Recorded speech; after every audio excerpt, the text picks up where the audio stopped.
Live started.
Ramaswamy, another Yes, sir. question. Will your district director be on the call today?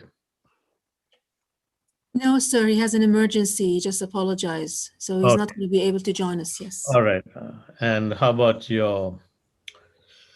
Program Quality Director will join us because he's a chief judge. So once he's done, he'll join us immediately, the PQD. Okay. What's his name? Gurbinder Pun. Gurbinder Pun. Okay. Yes. Thank you. So I just was texting him. So they're wrapping up. He'll join us once they're done. He's the chief judge in the contest. That's why. Okay. That's fine. Yeah, I just wanted to be sure that I acknowledged. Oh, I see Basha Makram is here. Yes, Basha's Hello, here. Basha. Good morning, Dilip. Hi, Basha, how are He's you? our District Hi, 30 Danny. District Director. Let's start and the rest will join us, I know, in a few minutes. Okay. Yeah. TZM George, over to you. Start. Yes. Meeting call to order. I am George Meladen, Sergeant at Arms of this evening. Toastmasters, distinguished guests, ladies and gentlemen, good evening to you all. Welcome to the Club Close Series 8, titled Prescription for an Ailing Club. For this fourth proceeding of the program, I request all of you to keep the noise-making gadgets in silent mode or switch off. Keep the mic videos off during the entire session unless you have asked not to do so.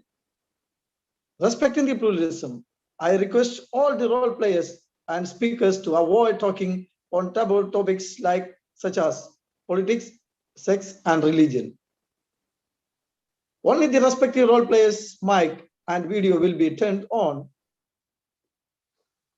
during the entire session.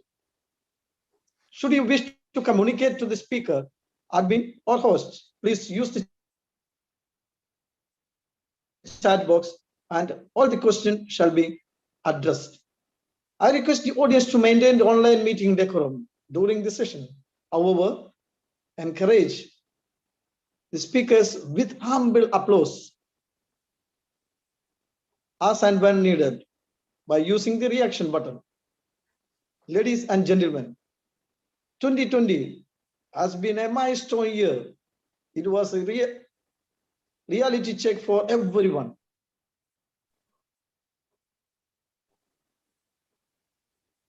It has awakened, it has forced individuals to creative and modify old strategies. And finally, it has pushed us to innovative and adopt the current realities. What applies to life applies to Toastmasters as well. This enlightening session will help us to plan effectively on achieving the district mission, Toastmasters International, which is to build new club and support all club achieving excellence, while reinforcing the fact that the pandemic might make us to go back to the drawing board to change how we achieve our mission. But the mission itself remains strong and steadfast and unchanged the way it should be. Now, to take the proceeding further and moderate this session, here we have a dynamic Toastmaster as our master of ceremony. She born in Bethlehem, where Jesus Christ was born. Live her life in UAE, Canada, and Jordan before moving to Istanbul. Her activities include stand-up comedy, writing, acting, theater, and short movies. 2017, she joined in Bashara Toastmaster Club, Nablus Toastmaster Club in Palestine. She served many roles, which include Vice President of Education, President at her club, participated in area, division, and district level, which includes did act as a chief PR personnel. Ladies and gentlemen, put your hands together to welcome our fantastico MC of this evening, Toastmaster Khulud Abdullah. Thank you, Toastmaster George, for such a great start of this meeting. Fellow Toastmasters, dear guests, and especially our guest, our keynote speaker for today, DTM Dilip Abhaysekara. I hope I pronounce it right this one. A very good evening for all of you, and welcome. Welcome today to our Club Growth series, where we meet and greet with the greatest and brightest minds in Toastmasters, where we come together to learn from each other. Last year in February, I was in sunny Abu Dhabi, attending a regular meeting for my home club, Basharia. We were so excited that day because we had a new venue and because it was my birthday. Little did we know that it would be the last face-to-face meeting that we would have. It was the last physical meeting of my home club. The pandemic started. And at the beginning, everybody was thinking it would be a temporary situation. Even in the news, they were telling us the lockout is only for this weekend. Then it is extended. Then it was extended. And in no time, we found that this became the new normal. All our clubs shifted to online meetings, to the virtual platform. But lots of our members didn't like the shift. And our club, like all other Toastmaster clubs, started struggling with keeping the members. Here in District 105, and especially with the Club Growth team, we started to brainstorm. How can we solve such a problem? As you see, these are the beautiful faces of the Club Growth team. We came together and we came up, brainstorming together, we came up with the idea of the Growth series. So what is the Growth series? As we said before, we get to greet and meet the brightest and the greatest minds in Toastmasters. In times of challenges and distress, the clubs that need the most support will benefit only if the right support is provided. We started meeting different Toastmasters, whom, if we didn't have the online platform, would have never met. Our first series, our first meeting was with DTM Balraj Arunasalam, who is also a past international president, and many others. Today, in our 8th edition, we have another bright man. one of the brightest minds actually, a multi-talented Toastmaster, DTM, Dilip Abaisekara. I have to admit, I like your creativity in crafting your titles. Prescription for an ailing club. How much we need such a prescription. For those who do not know DTM Dilip, he is an accredited speaker, a trainer, a coach, inspirational speaker, and he was a past international president of Toastmasters for the year 2005-2006. He was born in Sri Lanka, and he takes special pride in telling us that he grew in a multicultural environment where he mingled and made friendships with different people from different backgrounds. What I was surprised to learn about our guest for today is that he's actually a scientist. At the age of 18, he moved to the United States to study chemistry. He stayed there, and then he joined Toastmasters, where he found his love and his passion of public speaking. Another surprise for our speaker is that he is a published author. And as you see, the title shows you the same creativity in crafting titles. The Path of the Genie, your journey to your heart's desire. I'm really interested to read this book, and I will definitely ask a request for it. Without further ado, I'd like all of you to have a big round of applause for our guest speaker, DTM Dilip Abaisekara. Over to you, the stage is yours.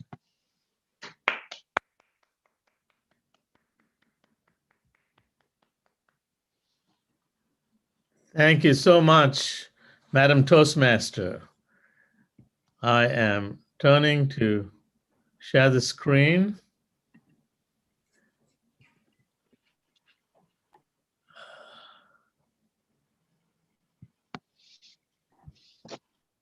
Kulut, can you stop sharing?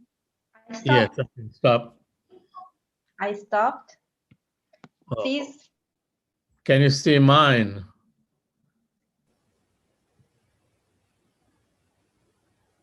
Can you see the screen? No, not yet. Khulud, can you stop sharing? I have not stopped sharing. Do you want me to stop it? Yes, please. Just Stop to it and check. start. So could you please stop it and start again, sir? Yes. Sure.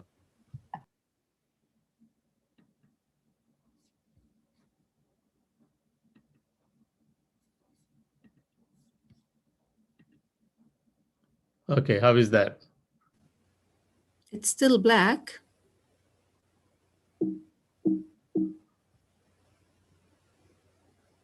Can you see it? Now you can see. No, no. Can you share again the screen, sir? So can you share now? Now it will Can be you share visible. now? Yes. Sharing now. Now we can see it. Oh, You see the title slide? yes, yes, we can see it. All aboard. Okay, great. Thank you. Prescription for an ailing club. Have you ever been in a situation, or are you now in a situation where you feel your club is ailing? And your club is sick, and you really care about your club and your members. Feels like you're having a bad dream. You are excited, you go to a club meeting, and it's not a good meeting, and you go home feeling bad. That's like a bad dream. So, oops. Looks like I'm unable to progress this.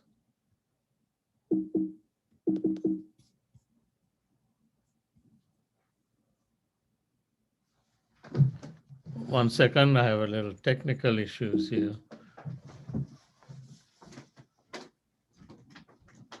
Sharon, it's not advancing. It's stuck on the title slide. Hello. This is my technology assistant. Good to see you.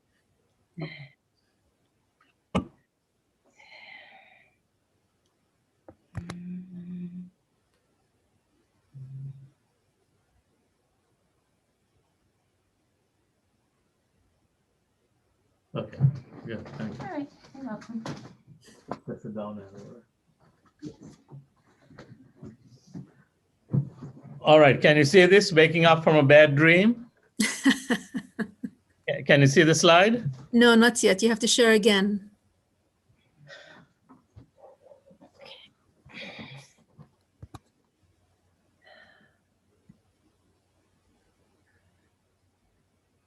Maybe I have to get off that.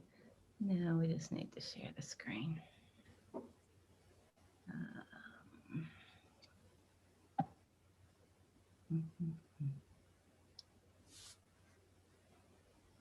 If you'd like to send us the PowerPoint and we can share it from our side, Team Dilip. Give us a minute here, see if we can. It was working fine when we Yeah, practiced. it was working before. Yeah, no, we tried it. Okay. So let's see.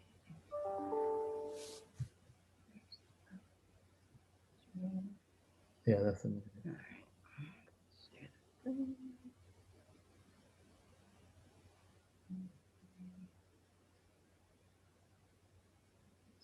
Yeah, that's the one.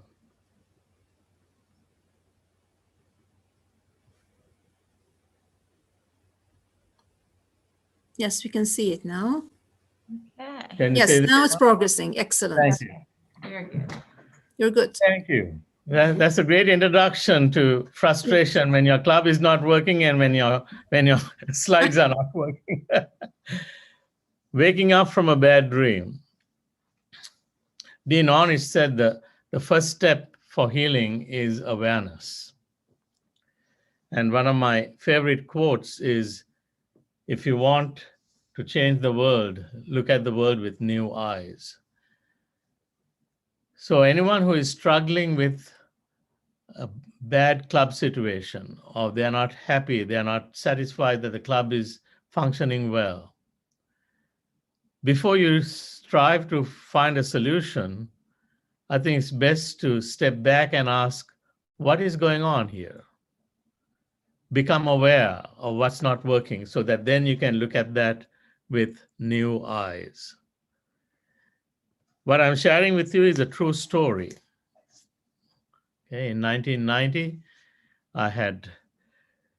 I experienced for the first time in my Toastmasters life a dysfunctional club.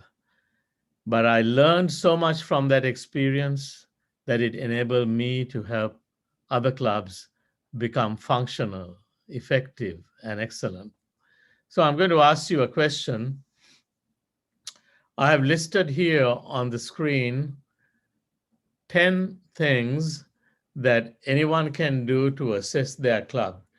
This is an abbreviation of the moments of truth. Some of you are familiar with it, I'm sure. So instead of going through all the many points, moments of truth shares, I just condensed them into 10 points. Okay, as I go through each point, I want you to give your club, your home club, points. 10 points if it's absolutely excellent, 1 point if it's terrible, and any points in between 1 and 10, all right? So the first point, number 1, members love to attend meetings. Ask yourself, how do you know? You'll know it. You go to club meetings, you'll know whether the members love to be there or whether they're just being there because they have to. Give your club points out of 10 for each point here. Do they love to attend meetings? Second point, are your meetings well organized? Well organized at one end and then Is there a lot of confusion? Are they not organized at all? Where are you? Give 10 out of 10 if it's excellent, and then less if it is not. Number 3, every member is on pathways. Every member is on pathways. Now, this is not counting brand new members, but other than brand new members. And then do you have a system to help them get on pathways? Number 4, members understand the many opportunities for growing personally and professionally.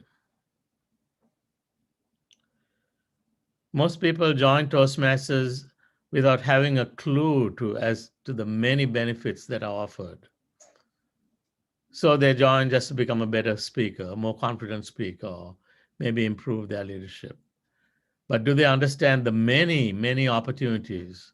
And I'm going to cover that. Most clubs don't get 10 out of 10 for this. The clubs that do actually believe in educating their members about all the many possibilities in Toastmasters. Number 5, club leaders take their role seriously and delight in helping members. You know if that's the case or not. Number 6, evaluations are encouraging and helpful for improvement. Evaluations are encouraging and helpful for improvement. How would you rank your club? Oops. How would you rank your club? Number 7, club members participate in speech contests. That's the gauge of the enthusiasm that members have for the whole Toastmaster program. Club members participate in speech contests. Or does your club just nominate someone to go to it because no one wants to compete? Number 8, club members attend district conferences. Club members attend district conferences. Number 9, club is consistently distinguished or better in the Distinguished Club program. Consistently distinguished or better. Some clubs have wonderful years and then terrible years, but is there a consistency of excellence in your club? And then number 10, would you say that in your club you have a supportive, positive, and fun atmosphere?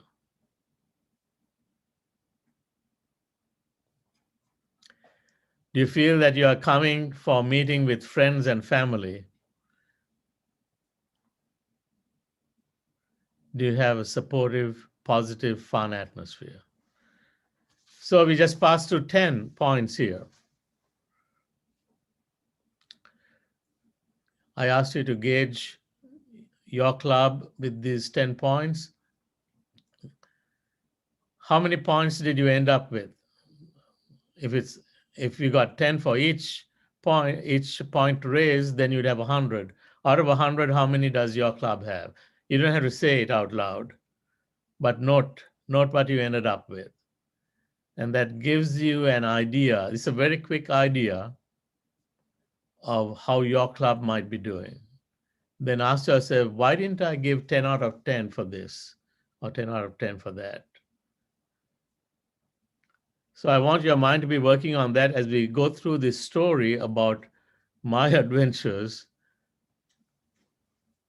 with a club that needed help. I just moved to Newark, Delaware. This was in 1990. I had a new job. It was a new town for me. And I wanted to find a community club. There were several corporate clubs, but I wanted a community club not too far from me. And lo and behold, there was one. It met on a day and a time that was perfect for me. So happily I went to it. But I sensed right from the start that something was not right there. People did not seem to have a lot of fun. People seemed to be afraid of being criticized. Some of the evaluations were a little harsh. I didn't feel a sense of camaraderie. They were polite, but I didn't feel that. I wondered what was wrong, but I kept going. And then I found more and more that the club had been once a very thriving, active club. And the club where people used to come, 25, 30 people used to come for meetings, and now was down to, at that time, it was down to about 12 people. So anyway, I thought, well, I can stay and help. And the numbers continued to dwindle. And by the time we got to December of that year, we knew that we were in real trouble. We needed extreme action. And by that time, we had only 8 members, but only 3 were active, 5 were inactive. Have you ever had the pain of going into a club like that? I hope you never do. We had some decisions to make. Many of the club officers had quit. The club was really struggling to continue.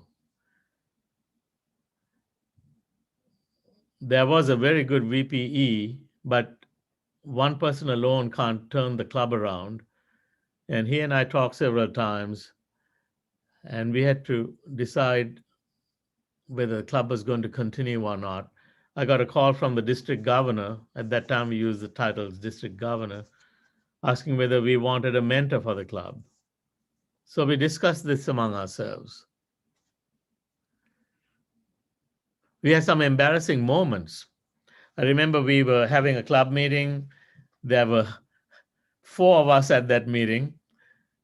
And then someone came into the room and she looked at us and said, "Oh, I must be in the wrong room. I was looking for this Toastmasters club." And we said, "Oh, we are the club. Come on in."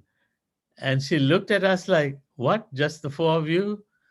But she was polite, sat through the meeting, left, and never came back.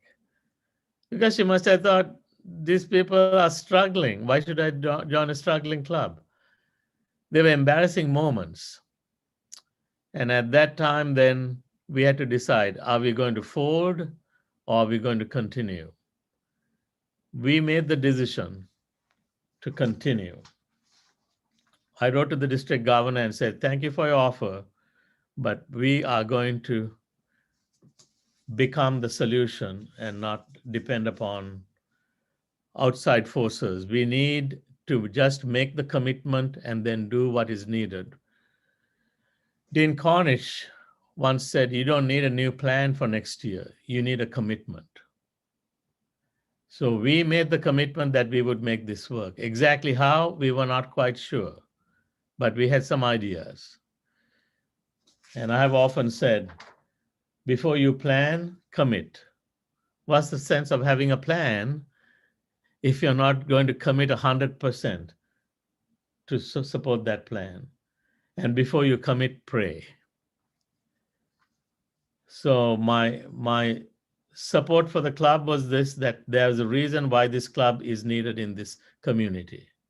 We will not fold. And we have many, many sources of support around if we learn to tap them. And so what we did was, we asked ourselves, can we activate former members? We had a person in the club who had been very critical of people, and people's feelings had got hurt and they stopped coming.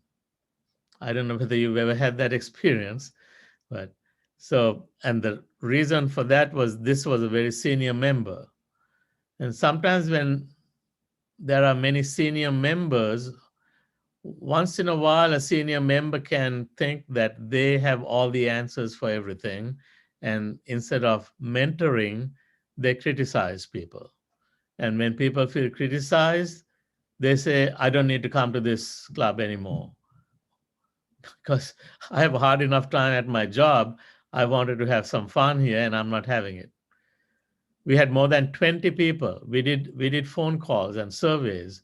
We found that more than 20 people in the last year had quit the club. But we also found that once the person quits the club, it's very hard to get them to come back.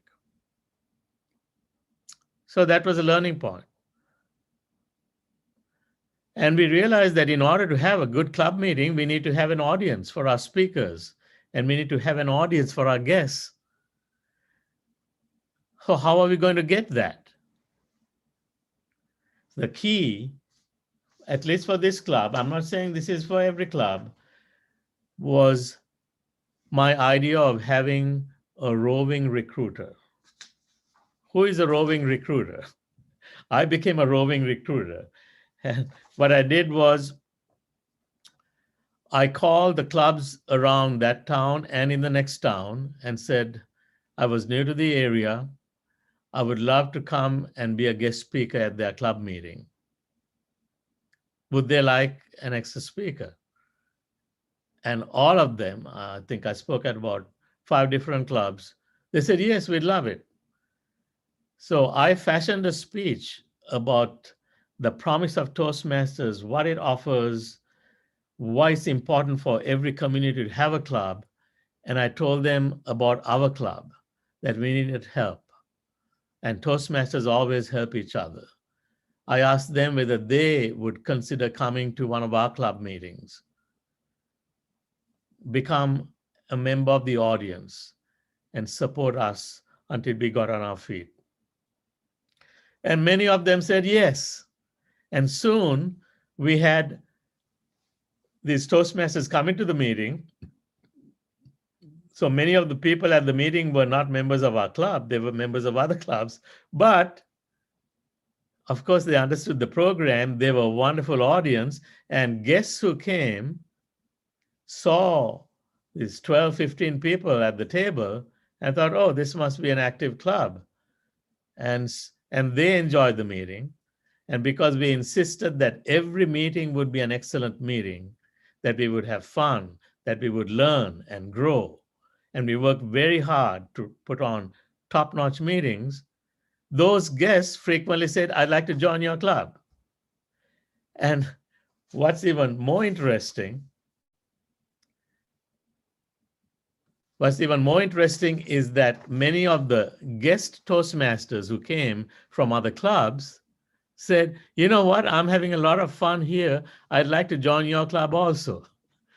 We said, great, we'd love to have you. And soon we started growing and adding members. So we insisted that every meeting would be a great meeting. We planned in advance. So this, what I call the gliding duck model. Have you ever seen a duck on a pond gliding effortlessly? It's just beautifully just gliding.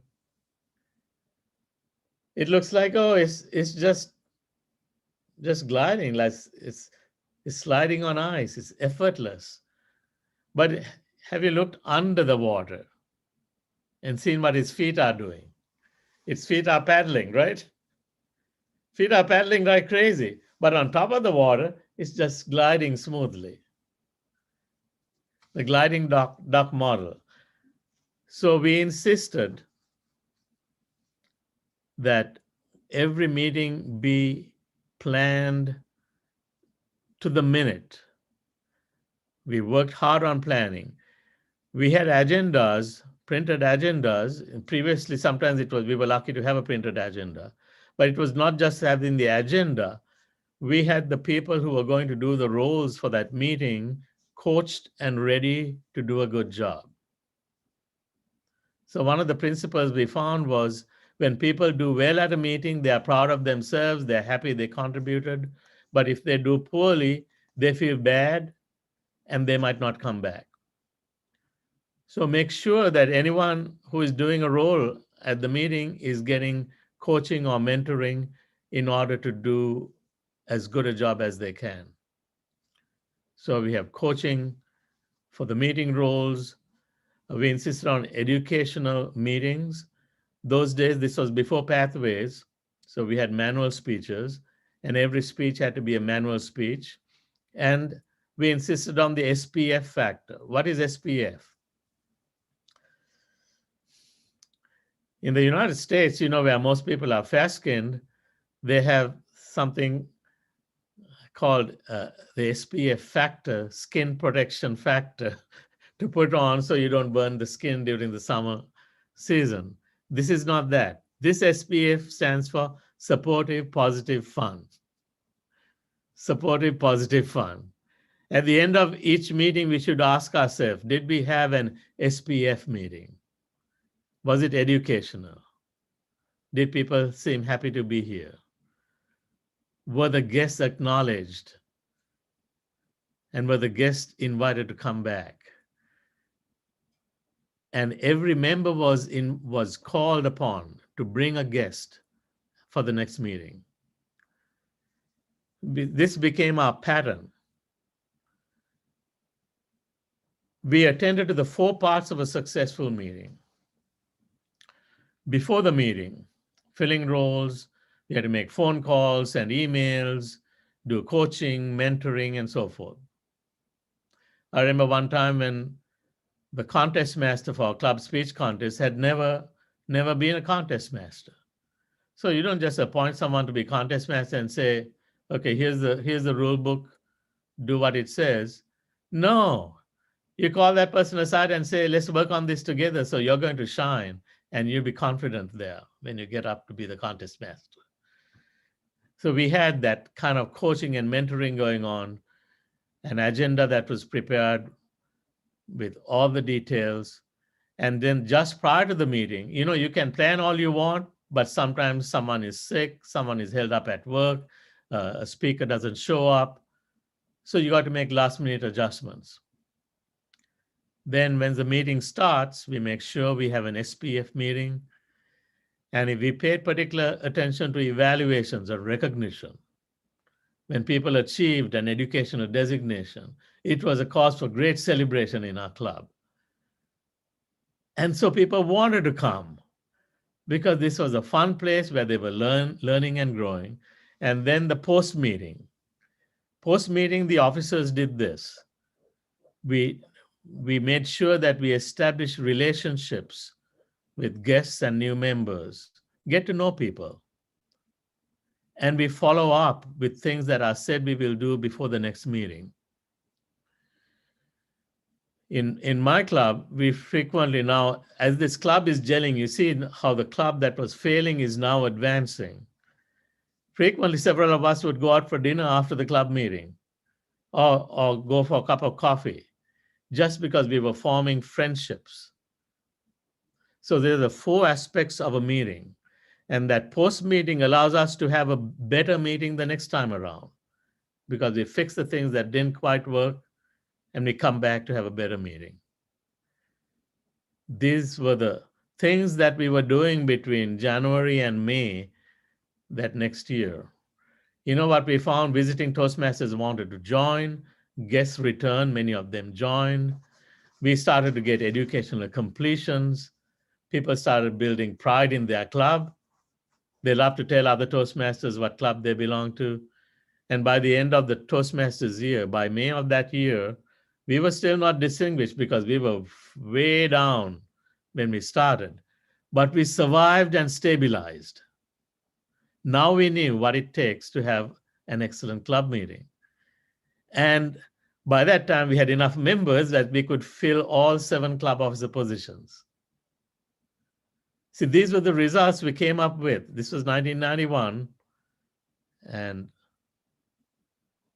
what we found was reaching and stretching helped us to become the Toastmasters we could be. Michael Jordan, the great basketball player, said, talent wins games, but teamwork and intelligence win championships. And that's what we were applying. And I love the African proverb, if you want to travel fast, go alone. If you want to travel far, go together. And now we were traveling together. So the winter passed. For us, the winter of our club's discontent had passed and spring had arrived for us. All 7 club officer positions filled. All 7 club officers attended training. I was elected club president. I was actually acting as club president for a long time before that, but I was elected club president. We had a leadership retreat for all our club officers. And this is what we did. We had flip chart paper posted on the walls, and each club officer had to write down what their goals were for the year. And after they wrote that, then all of us came to each paper, each poster on the wall, and that club officer had to explain what he or she meant by their program. So each club officer had details about what they were going to be doing in their role. And while they articulate it, we are listening, and then they become accountable to the other club officers. It's one thing for me to write down a goal, but if I explain to you what that goal is, I have made a commitment to living up to that goal, to achieving those objectives. And so at club officer meetings, we knew what each person was going to be doing. All officers understood the DCP, and they understood how their role affected the Distinguished Club program. So people started to understand that, oh, I see. It's not just me doing this role and shining, it's me contributing to the progress of the club. They understood the mission and their role in achieving that mission. And most of all, we became member focused. We became member focused because what we found was it's all about the member. It's all about the member. And if we really want to know why people join, we should ask them. Therefore, our Vice President of Education created a survey and sent it to every member of the club. Then we found that, when people are given surveys, they say, okay, I'll complete it and send it to you. Only a few people will do that, right? So, bless her heart, our Vice President of Education said, forget about waiting for the papers to arrive. I'm going to telephone them. And however many phone calls it takes, I will keep calling and talk with them. And she talked with every member of the club and asked, why did you join? What do you hope to achieve? What would make this year special for you in our club? Right? So she asked these questions, she noted them down, and she committed to creating an educational program for the club that would meet all these needs. And one day I got a phone call from her.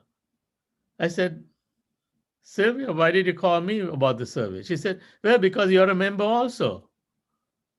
And I said, Sylvia, I've been a member of Toastmasters now for 7 years, but nobody ever asked me before what I wanted to get out of Toastmasters. Thank you for asking me. And at that time, I was trying to get my DTM, but I needed to do a speechcraft. I wanted to do a speechcraft, but I didn't know where to find people for speechcraft, where to hold a speechcraft. I said, I don't know these things. I need help there. She said, okay, let me see what I can do. The next week, she called me back and said, Dilip, I found a place for you to do your speechcraft. Because she was active at the local Chamber of Commerce. And the vice president of the Chamber of Commerce had said, this Toastmasters program sounds like it's perfect for our members. Why don't you hold it here? We will give you the space free of charge. You can come and organize it the way you want, and we will advertise it to our members. We have a membership list of 5,000. Said, oh, fantastic. We ended up with 20 people saying they want to do the speechcraft. That was more. All we needed was 10 people per speechcraft. So instead of having one speechcraft, we had 2 speechcrafts. I did one and another senior member did another one. And in a speechcraft, you can charge people for the materials that you're giving them. So we charge $25 a person to do the speechcraft. And suddenly we had $500 in our club kitty. And we ended up with 20 people doing the speechcraft. 5 of them said, I want to continue what I've learned. I'd like to join your club. That's how we added 5 new members and $500 to the club treasury.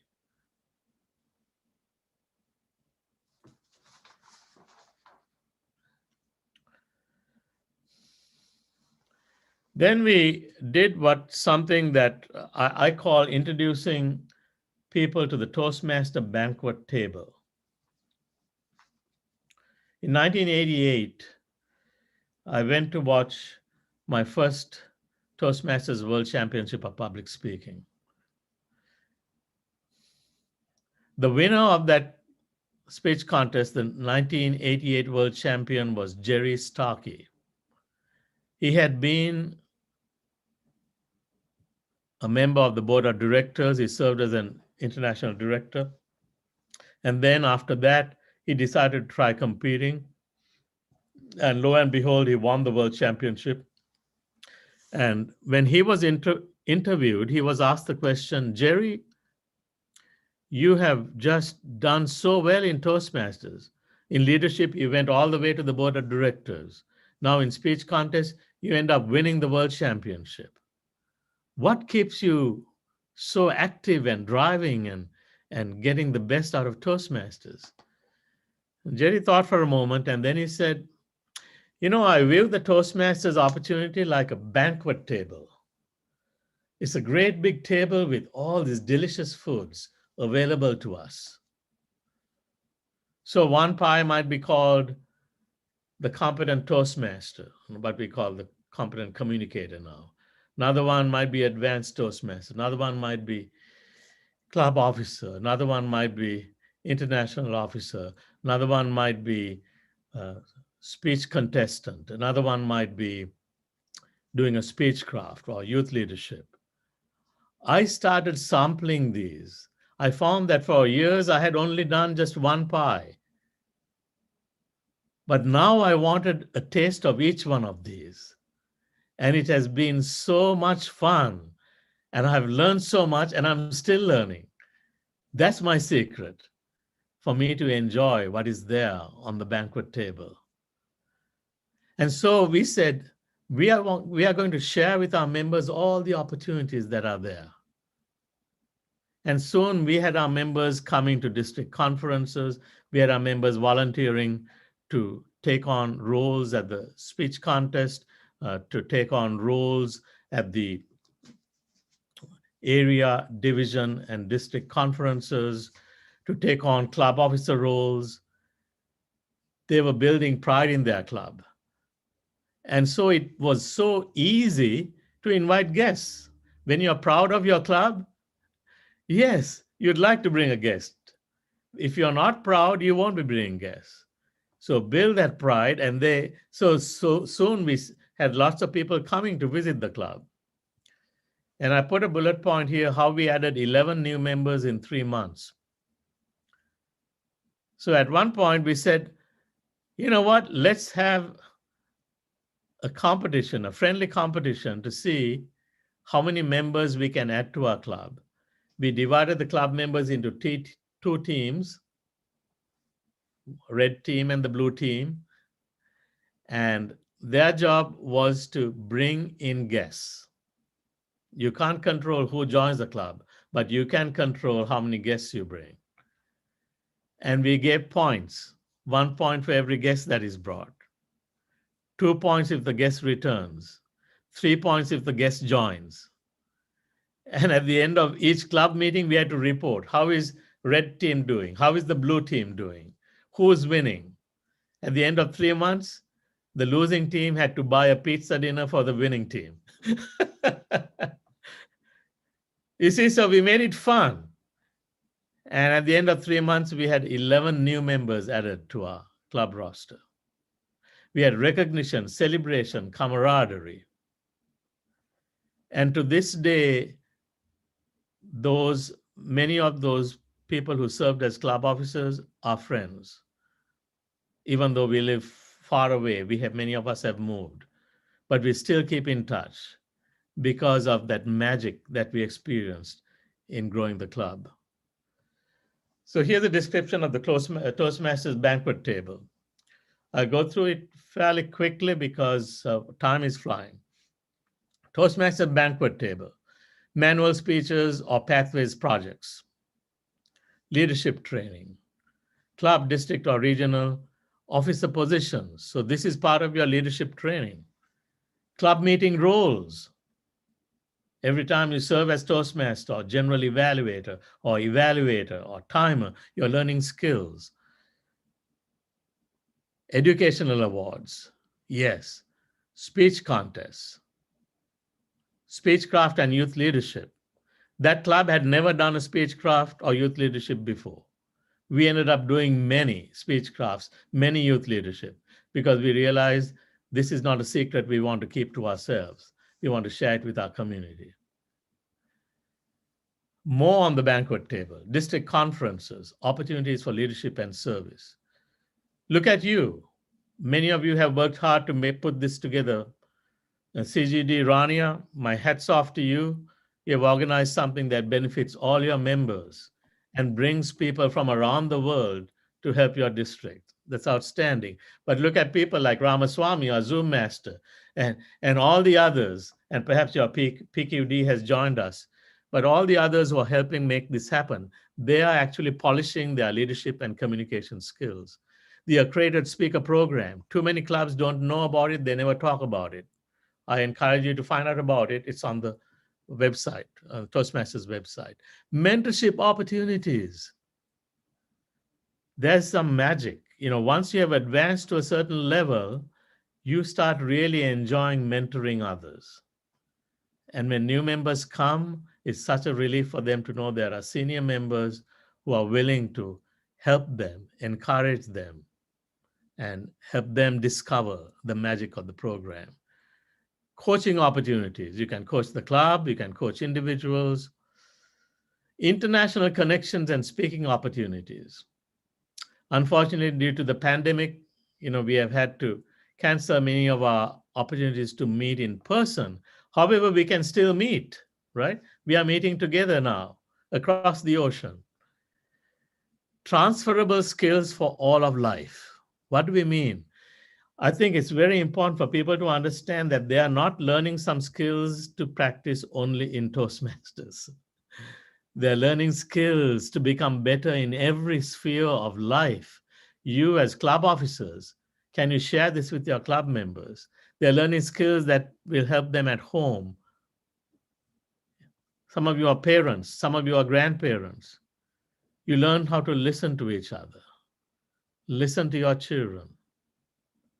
You learn things that will be helpful at work. Some of you will be making presentations to your teams at work. Some of you will be noticed for your leadership skills to advance in your work and in your profession and societies you belong to. I found that everything that I was learning in Toastmasters was transferable to another sphere of my life.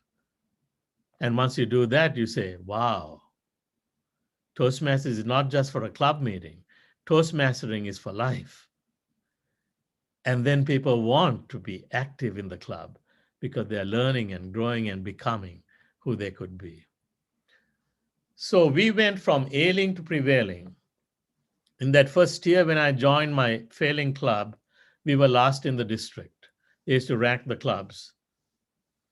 We were in the last. At the end of this year that we are talking about, we were number 1 in the district.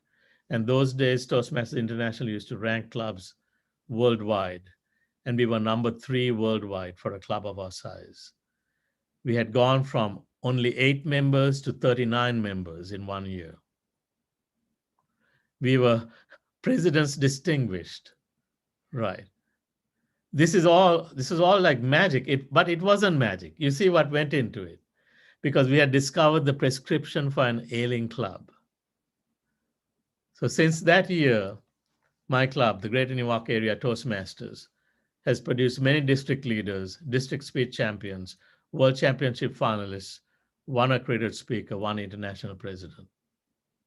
This was a club that the district governor had called and asked whether we needed help because we were struggling and we were last in the district.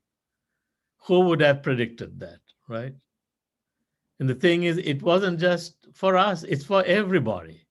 If you would just look around and tap the resources that are outside as well as within your club. So I will stop in a minute here for questions, but here's a reflection that captures the 4 stages of recovery for an ailing club. First step, to survive. You just have to decide, will you commit that this club is going to make it? No one can save a club if the members are not committed to saving it. But if there's at least one member who says, I don't want the club to die, I want this club to survive, I want it to become healthy, then you have hope. Survive, then stabilize. Focus on the fundamentals. You don't have to do anything fancy. You notice all the things that I described are just fundamental elements of a good Toastmasters club. Then grow, recruit, invite, cultivate, connect with the community. We were connecting with the community through our members who were excited about what we were experiencing in the club, but we also connected with the community through speechcraft and youth leadership, and people got to know about us.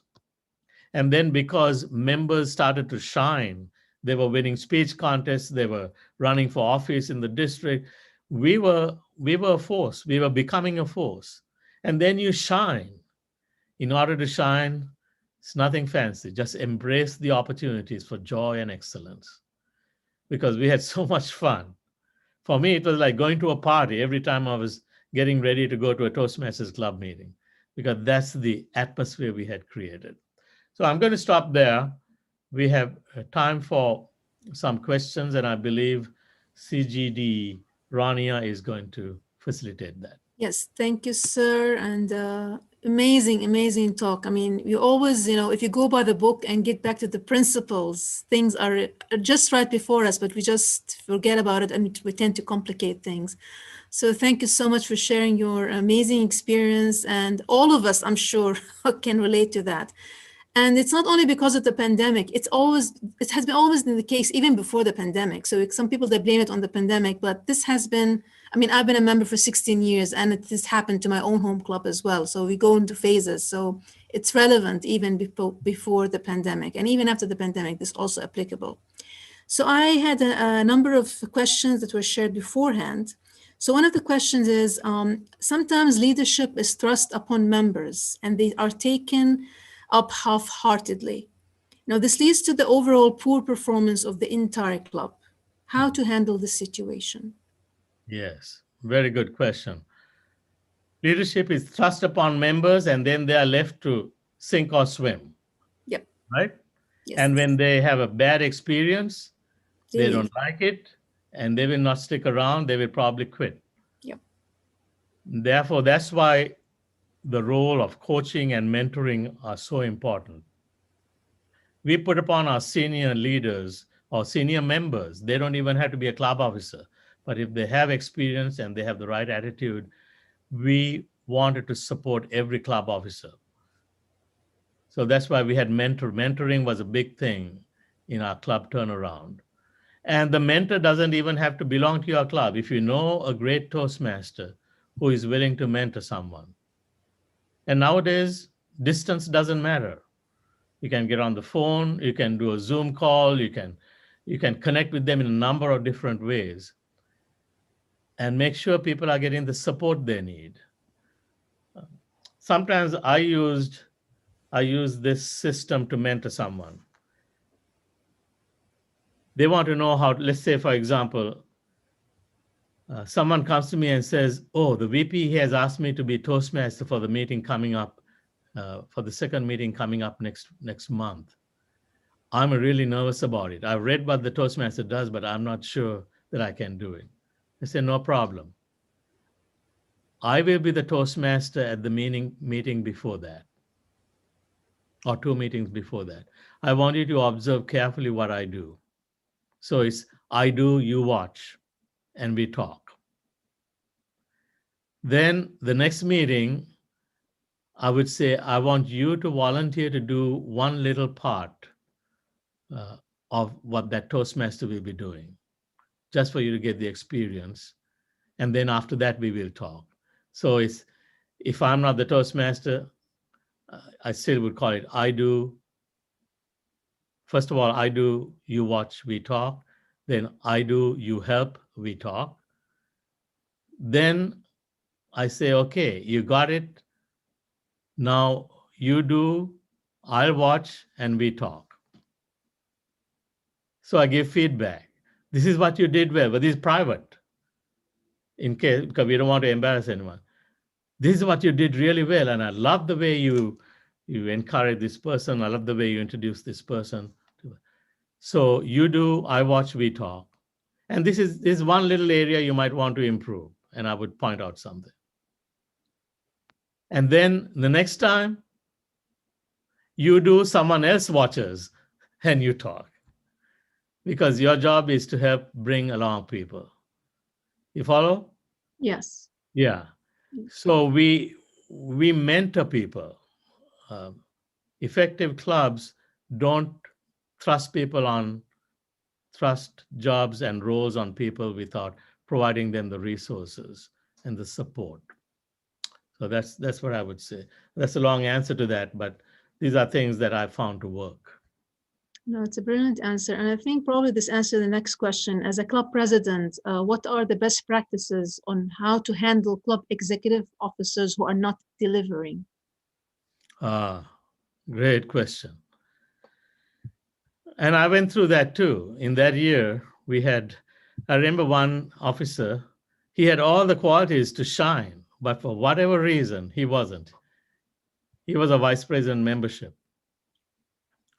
And we had, every 4 weeks, we had a club officers meeting, executive committee meeting. And I would ask each club officer to report the progress they were making. And again and again, he had no progress to report. So I decided that I was not going to embarrass him, but I was going to find a way to support him. He had still not launched a membership drive that he had planned to do many months before. So I found an example of a successful club membership drive, but I was not going to introduce it. That was his job. So I gave those papers to him and said, hey, look, this looks like a great idea. What do you think? So he read it and said, oh my gosh, yeah, I think that'll work. I said, okay, you got something to work with. So see what you can do. And that's it. I left it there.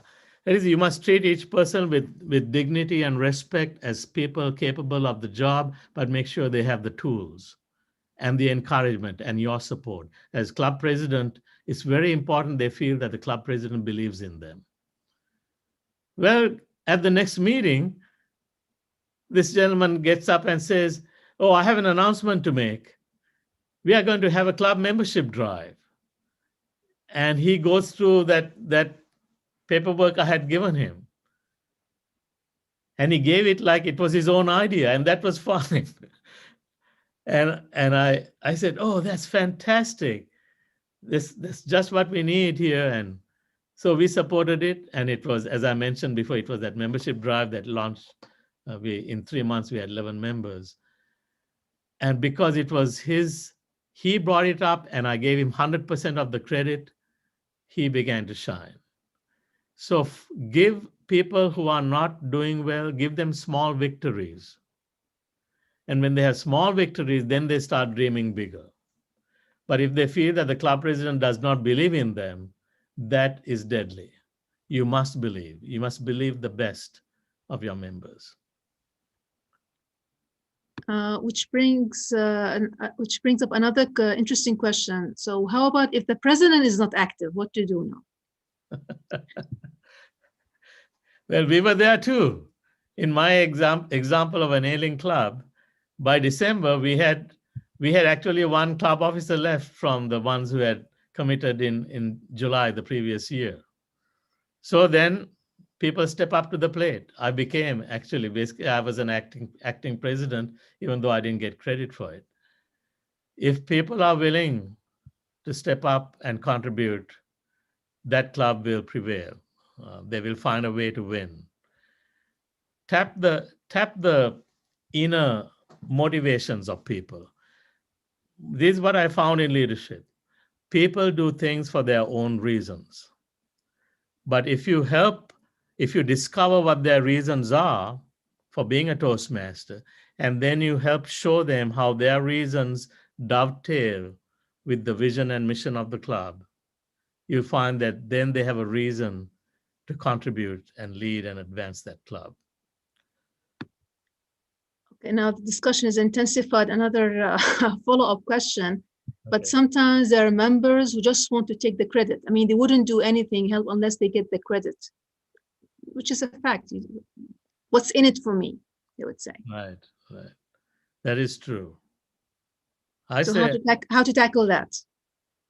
You think are you saying that if they don't deserve the credit, but they still want the credit? No, I mean, if, like, for example, like in your idea, you gave the papers, but Yeah. I mean, it should be, they should say, oh, for example, Dilip told me, or he should give the credit to you. Otherwise, they get upset and they leave the club, for example. Yeah. No. So you never claim credit. A good leader is more generous than the average leader. A good leader is always giving credit to others. You might do 90% of the work, but 10% was done by someone else. When you give them credit, you are helping change that person because they see your generosity of spirit. And then they start acquiring that attitude of mind. Yes. Now, there's another question. Oh, there's one of the coaches in a corporate club. It said in a corporate club, the organizational hierarchy sometimes within these corporates comes in the way of Toastmasters leadership. And members of lower rank are not given an opportunity to become the club presidents. How to handle such an issue? It happens in a lot of corporate clubs. Could you explain that a little bit I more? mean, for example, in a corporate club, for example, you have people who are, have potential and credentials to serve as a club president, but because they are in the same middle management, not in upper management, the corporate would dictate who would become the president of the club. And that's where the corporate clubs fail. How can we tackle this issue? That's in the corporate world. I see. Yes, that's not Toastmaster practice. Yes. But if they're in a corporation, they have to do what the corporate says, right? Yeah. Right. So I say practice the same generosity of spirit. If you're a middle manager and then this high-level manager was appointed who doesn't know as much as you do about leading the club, well, offer your help. I'd say, practice generosity of spirit, where you put your club ahead of you, and it will pay dividends. I'm not saying that you'll be asked to be the next president, but if you support them, if you're selfless, some of that will rub off and you will get opportunities you haven't dreamed of. They will open up. The Toastmaster spirit is not what's in it for me. Toastmaster spirit is how can I make a difference for others?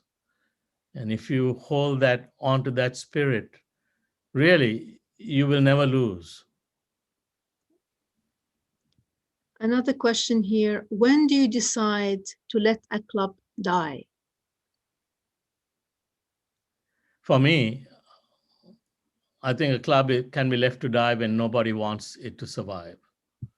At least one member of that club must have a burning desire to make that work. If they do, if I can find one person in a club who wants that club to be successful, then I can work with them. As a district leader, I would appoint club coaches, or I would provide personal help, whatever I could do to help that club because that one person is there. But if no one can be found, then you can't force. There's an old saying: you can't force a horse to drink, right? It decides if it wants to drink or not. So you can't force success on people, but you can provide opportunities. If there's at least one person, it's worth it. But if there are none, then don't waste district resources on that club. It's better to fold that. Another question, in your opinion, in this current situation we are going through, because many clubs are struggling, should the clubs focus upon adding new members or retaining existing members? That's an old question, and the answer is both. You run great club programs because the members join for a reason. They are learning, they're growing, they're having fun. But also by running those great club meetings and programs, you attract people who are just there observing. And so you make it possible for non-members to want to become part of the Toastmasters program. So do both. Both are important. I mentioned how my club VPE had a survey done and asked the members, what would make this year special for you? What do you want to get from Toastmasters? And when she found out, she made sure that the club programs provided those. But she was doing her job. And members were growing and experiencing success. But when we were experiencing success and people began to shine, guests who came to the meeting said, there's something special about this club. I want to be part of them. So it's both. Okay, it's now it's 10 minutes after 11. What's the timer to start? It's 12:10. Can we have another 2 questions because you haven't wrapped up yours? Okay, all right. Now, for a club that is not eligible to have a club coach and yet they are struggling and need support, what shall we do? Because there is no provision to appoint a mentor or a coach at this stage and get credit for at the same time. Again, point of credit. Look for experienced members who'd like to do it for the love of Toastmasters. Mm-hmm. Yeah, there are many past district governors, past district directors, past division directors, past area directors who don't have a particular job, but you know that they have a great attitude and people respect them. They can be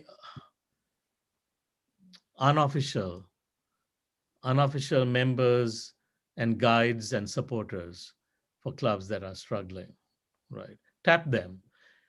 Toastmasters is built on relationships. So find people who are good at that and people who are willing not only to give technical advice, but to cultivate that can-do attitude. That frequently I found that it's a matter of confidence. There are many capable people who are doing poorly because they have no confidence that they can do it. Nobody ever believed in them. And suddenly there's someone they respect who believes in them and is willing to guide them and encourage them. And that makes a big difference. Absolutely. When a club coach, when you had to have a club coach for a club, do you recommend that the original club mentors to be approached first of all, or get outsiders? I think it's a good idea to approach the previous club mentors because they already know that club and they've invested time and energy there. And if they can't do it, they can suggest someone. At least they've been consulted. Mm-hmm. And I think people feel good that even if they don't take the job, that they were consulted. I think it's a good idea. They feel importance. Right, absolutely. And they feel appreciated. Appreciated. Do you have time for one more, DTM Dilip, or you want to carry on? Yeah, we have time for one more. Do one last more, okay. Okay, let me find another one. Okay, in terms of the membership orientation, because we talked about membership orientation, do you advise to be done on a one-to-one basis or in a group? What is the most effective approach? And how often should it be done by a club? Depends how fast the club is growing. Mhm. So if the club is growing fast, then you'll have 2 or 3 new members in a matter of weeks. Then do them as a group. But if the club is growing very slowly, it takes 2 months to find a new member, then do it individually. But I find that it's more fun to do it as a small group because they'll ask questions that the other person wasn't thinking about, but then they're happy to hear the answers to that. So yeah, do it as a small group. But if not, don't wait. Don't keep someone hanging for that membership orientation because there's only one. Yes. Yeah, take care of that person. Yes, I fully agree. I think we should stop here because it's almost 15. So you'd like to share your slides again, DTM Dilip? Yeah. Okay, over to you, sir. Okay, thank you.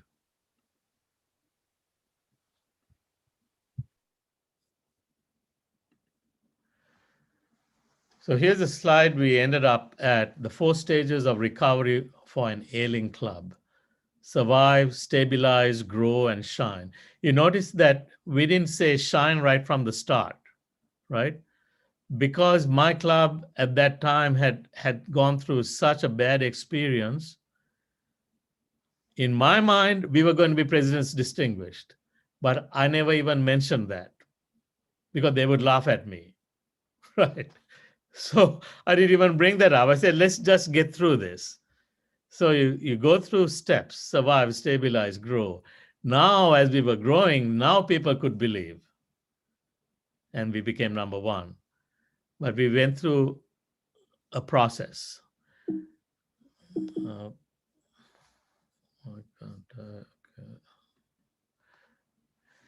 I'm going to slow down here and ask you to write down ideas to help your club improve in these 10 points that we did at the beginning of our talk. Members love to attend meetings. Write down next to that, what can you do to improve the love and excitement and the joy in your meetings? Do you have a camaraderie? Do you have members looking forward to it every week? What can you do? Write down 1 action step at least, okay? Meetings well organized. Maybe your meetings are already well organized, so you don't have to do anything about it. But if they are not, what can you do? These are action steps. Every member is on pathways, number 3. Ask yourself, is everyone on pathways? If not, I wonder what's keeping them.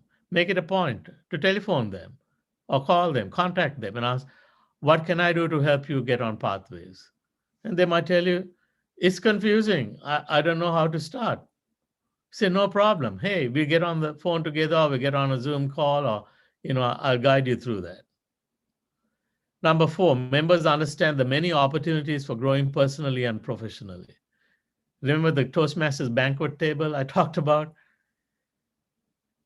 Perhaps you could consider having an educational moment at your club meeting where an experienced Toastmaster talks about some of the opportunities that we have that we may not be aware of. Number 5, club leaders take their role seriously and delight in helping members. Has every club officer gone through training? If not, if they missed it, find a way to get them training, even if they don't get official recognition because it's way past time. They need to get the training and help them. And make sure you recognize club officers. Number 6, evaluations are encouraging and helpful for improvement. Evaluations poorly done can discourage people and keep people from joining the club. So good evaluations are important. What can you do to improve it? Have you ever had a program on effective evaluations? And there are people who can do it. You know people who are very good at evaluations. Invite them to give a presentation. Number 7, club members participate in speech contests. And I know it's harder now because most contests are virtual. So some people don't like to do that. You can't force it on people. But remind people of the benefits of competing. For me, that's the number one way of accelerating my growth as a speaker, as a communicator, to compete. It puts you in the hot seat. And so you have to improve. Even if you lose a contest, you have won because you have improved. And number 8, club members attend district conferences. Remind them, most people join Toastmasters not because there's such a thing as a district conference. They don't even know what a district conference is.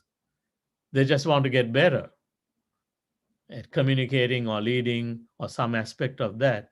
But then tie that in with the district conference.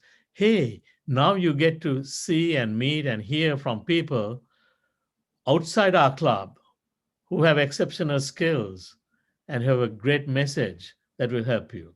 Connect them to that. And then eventually what you really want is for them to get active in the district.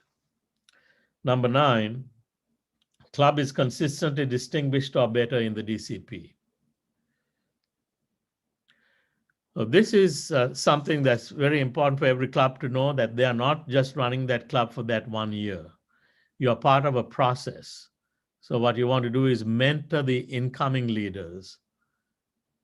You don't want to have a great year where your president's distinguished, fantastic, and then the next year you're not even distinguished. That means someone dropped something.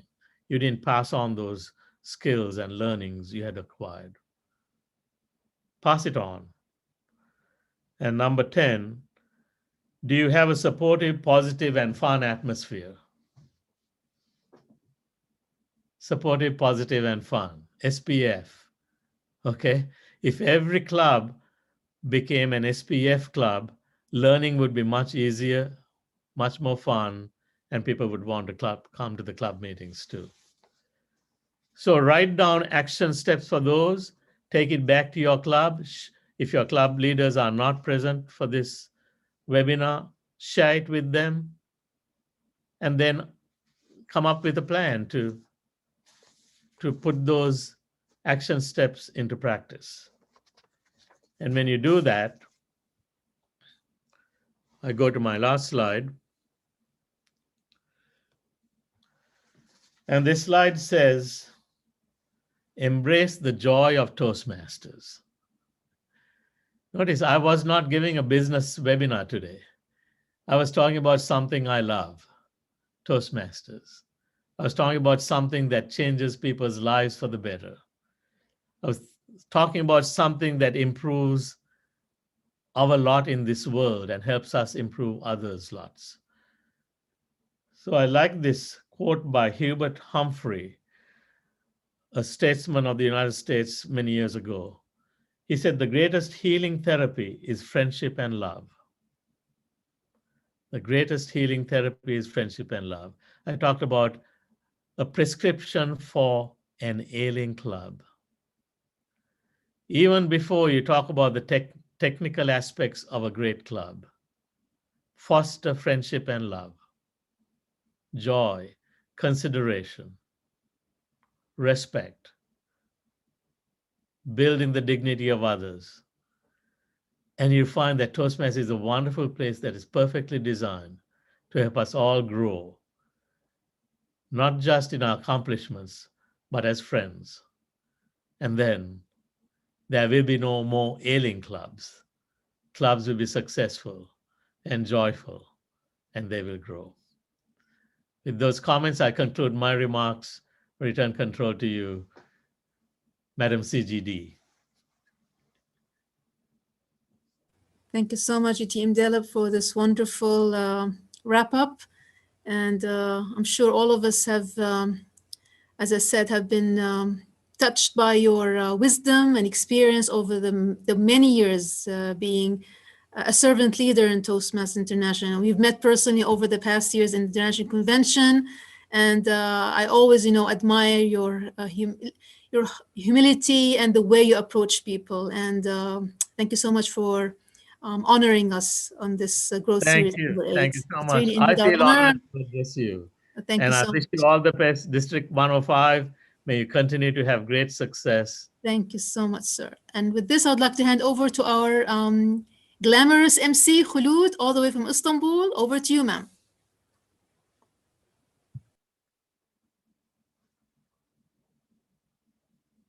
You're on mute. Okay. Okay. Thank you, Ram, for unmuting me. And thank you, DTM Dilip, for such an inspiring, really, session. Thank you. And now we move on to the vote of thanks by our dynamic Toastmaster Nayana Shaiju.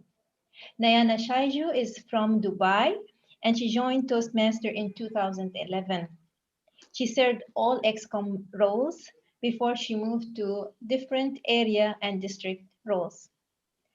The vote of thanks by Nayana, by Toastmaster Nayana, over to you. Right. Thank you so much, and good evening, one and all.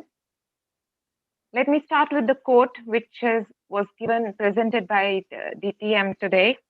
If you want to travel fast, be alone. If you want to travel far, travel with the team, right? So here we are, the entire CGD team, to take our entire district forward. And thank you so much for being part of our growth series, which CGD, this is growth series number 8. So with this, welcome and thank you for coming here on behalf of the entire CGD team. And thank you, Rania, for giving me this opportunity to present vote of thanks. From my deep heart, I really thank one and all present here, the guests, the speakers, the visitors, and the CGD members. Thank you for being here. With that note, let me officially share the screen and share the certificate as a token of appreciation for being part of this growth series.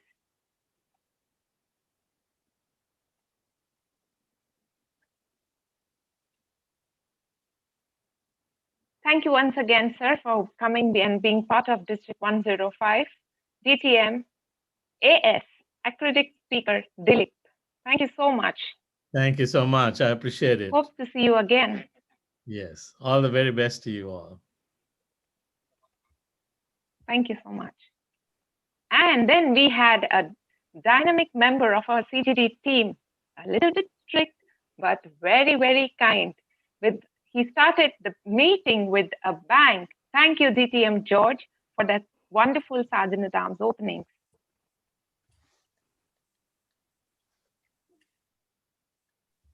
And the gorgeous member of CGD team who requested or who came forward to take the role of a host, Toastmaster Kulud. Thank you so much, pretty lady. Here is your certificate. Do post it in social media and tag Rania and me. Then we had one more pretty lady behind the camera handling the timers report. And I missed you seeing on the screen though. Thank you so much, Vidya, for being there. Always. Thank you so much, DTM Vidya Rani. And this person, I don't know, I think he needs thank you from 7 days before the session starts. This gentleman is ready with his arms. This is the YouTube link, this is the Zoom link, and there he is. Thank you so much for being there always, Toastmaster Ramaswamy, but we call you Toastmaster Ram. Thank you, Thank you Naina. so much, and here is your certificate. I'll take it. Yes, yeah, please do take it. And one more gentleman who is behind the camera handling lots more, and I don't know what all actually. So thank you so much, Toastmaster Jinesh, for being there always and handling Zoom so efficiently. And this is the person who we cannot say that we can't see you because he is there in multiple places at a single time. And that is our dearest Toastmaster Alexander. Thank you so much for publishing our link and posters in every social media and promoting it and being the, being the flag holder or something for all the activity which happens in Toastmasters. Thank you once again, Toastmaster Alex, we call you. Toastmaster Arnold, thank you so much for being there in today's program and as always for making those beautiful, creative, classy, and Toastmaster brand-oriented posters. So thank you so much, Arnold, for those beautiful, beautiful posters. With that note, I think this needs a round of huge applause because, yes, that is me. So thank you so much for choosing me to be doing the vote of thanks. And I love doing that. And thank you from a deep heart.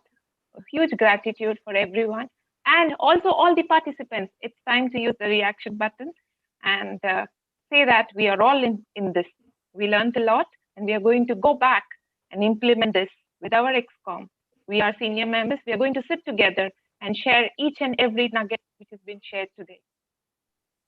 Over to you. Thank you so much. Rania's slide is missing, Naina. Later on, Ramaswamy. Oh, is she there? Yes, I'm here. Okay. Thank you so much, Nayana, for a wonderful presentation. No. You're just pulling your legs, that's all. Thank you so much. Thank you so much, I started Nayana. with her. Oh, yeah. No, not for me. I mean, I don't like to take credit, you know, this is what Dilip said, right? So yes, it's you are the backbone of the team and I cannot do it on my own. And for this, I'm so grateful. You are my team members and I get the encouragement and support from all of you. So I should thank you, shouldn't thank me. And I know DT and Dilip has a very tight schedule and I don't want to take much of his valuable time. Again, sir, thank you so much for being among us and we're so humbled and honored. And I wish you all prosperity. And of course, Easter is around the corner. So happy Easter from our side to you. Let's enjoy the festive season and let's hope we meet soon in person. And I wish you a blessed afternoon for you or the rest of the day, and for the rest of the audience, a very good evening. So with this, thank you, sir. With this, all the best to you. Thank you, sir. And with this, we call a meeting adjourned. Stay blessed, and you can see the recording on District 105 YouTube channel. All right, sign off. Bye-bye. Thank you. Bye.